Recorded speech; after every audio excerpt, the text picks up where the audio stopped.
દુધઈના એક યુવકે ગામની યુવતીની છેડતી કરતા શખ્સને ઠપકો આપવા બદલ માર ખાવાની નોબત આવી હતી। સોમવારે દુધઈથી ભુજ આશાપુરા રિંગ રોડ પર શારસત સમાજવાડીમાં લગ્ન પ્રસંગે આવેલા યુવકને દુધઈ ગામના એક યુવાને તેના સાગરીતો સાથે મળી યુવકને આંખના અને પગના ભાગે ગંભીર ઈજાઓ કરતા યુવકને ભુજની જનરલ હોસ્પિટલમાં સારવાર માટે ખસેડાયો હતો। આ મારામારીના બનાવમાં અંગત અદાવત હોવાની ઈજાગ્રસ્ત યુવકે જણાવ્યું હતું। યુવકના જણાવ્યા મુજબ 3 માસ પૂર્વે ગામના શશિકાંત નામના આધેડે ગામની એક યુવતીની છેડતી કરી હતી, જેને આ યુવકે ઠપકો આપ્યો હતો, જેનો ખાર રાખી શશિકાંતના પુત્ર ભાર્ગવે સોમવારે ઈજાગ્રસ્ત યુવક ભુજ લગ્ન પ્રસંગમાં હાજરી આપવા આવ્યો ત્યારે ભુજમાં પોતાના 20 જેટલા સાગરીતો સાથે મળી તેને રસ્તામાં ઢોરમાર માર્યો હતો। મારામારીની આ ઘટનાની ફરિયાદ પોલીસ મથકે નોંધાતા પોલીસે આગળની કાર્યવાહી હાથ ધરી છે।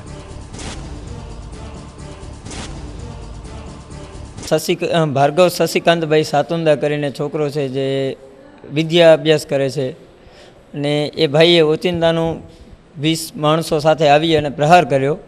એમાં એક બ્લેક કલરની સ્કોર્પિયો, વ્હાઇટ કલરની સ્વિફ્ટ અને 3-4 બાઇકમાં છોકરાઓ હતા અને આ બનાવનું કંઈ અમને ડિટેલ ખબર હતી નહીં, પણ પછી એવું જાણવા મળ્યું કે આજથી 3-4 મહિના પહેલાં એના ફાધરે એક 14-16 વર્ષની છોકરીની મસ્તી મજાક કરી હતી, એમને હેરાન કરી હતી, જેના કારણે અમે તેમને સાવચેતી આપી હતી કે ભાઈ તમે આ તમારી ઉંમરને માન દઈને તમારી 50 વર્ષની ઉંમર છે ને તમે જે 14 વર્ષની છોકરીને હેરાન કરો એ યોગ્ય ન કહેવાય, એ બાબતે અમે સમજાવ્યા હતા।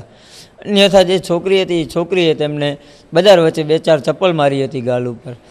આ મુદ્દાને એ લોકોએ ધ્યાનમાં રાખી અને મારા ઉપર પ્રહાર કર્યો હોય એવું મને લાગે છે સાહેબ। ભુજ નજીક આવેલા શેડાતા ગામે સોમવારે મકાન બાબતે એક વૃદ્ધ પર 3 શખ્સોએ લાકડીઓ વડે માર મારતા ઈજાગ્રસ્તને ભુજની જનરલ હોસ્પિટલમાં સારવાર માટે ખસેડાયા છે। શેડાતા ગામના રામજી માલશી મહેશ્વરી સાથે ગામના 3 શખ્સોએ મકાન બનાવવા બાબતે ઝઘડો કરી માર માર્યો હતો। આરોપીઓએ રામજી મહેશ્વરીને હાથ અને માથાના ભાગે લાકડી ફટકારી તેને ગંભીર ઈજાઓ પહોંચાડી હતી, જેને સારવાર માટે ભુજની જેકે જનરલ હોસ્પિટલમાં દાખલ કરાયા હતા।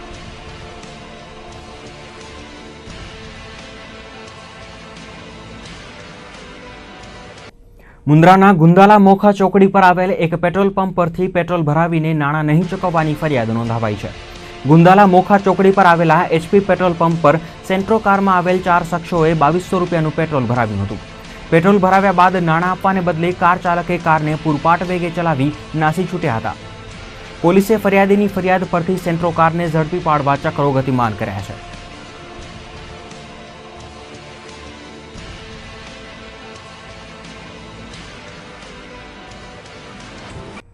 અને સમાચારના અંતમાં ફરી એક નજર આજના મુખ્ય સમાચારો પર। કચ્છમાં ગરમીથી આમ જનતા ત્રાહિમામ। કંડલા એરપોર્ટ ખાતે પારો પહોંચ્યો 42 ને પાર। કેપિટલ ભુજ પણ શેકાયું 41 ડિગ્રીએ। ભુજમાં પાણી વિતરણના મુદ્દે વિપક્ષે આપેલી અનશન ઉપવાસની ચીમકીમાં પડી 5 દિવસની મુદ્દત। કલેક્ટર સાથે કરી સમીક્ષા।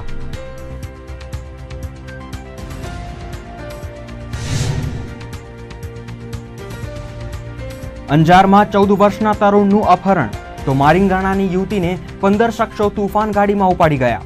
પોલીસ થઈ દોડતી। સેવાકીય પ્રવૃત્તિ સાથે સંકળાયેલા પસ્તી ગ્રુપ દ્વારા યોજાઈ રક્તદાન શિબિર। ભુજની જેકે જનરલ હોસ્પિટલમાં સર્જાઈ લોહીની અછત તો પસ્તી ગ્રુપ દ્વારા યોજાઈ રક્તદાન શિબિર। ભલાઈ કરતા લાગ્યા ભાલા। યુવતીની છેડતી કરતા શખ્સને ઠપકો આપવા બદલ માર ખાવો પડ્યો। ભુજનો બનાવ।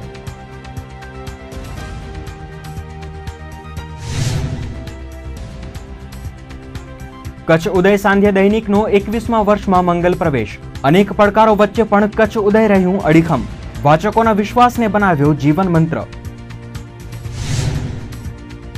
તો આ હતા આજના કચ્છ ઉદય ટીવી ન્યૂઝ। ફરીથી મળીશું આવતીકાલે। નમસ્કાર।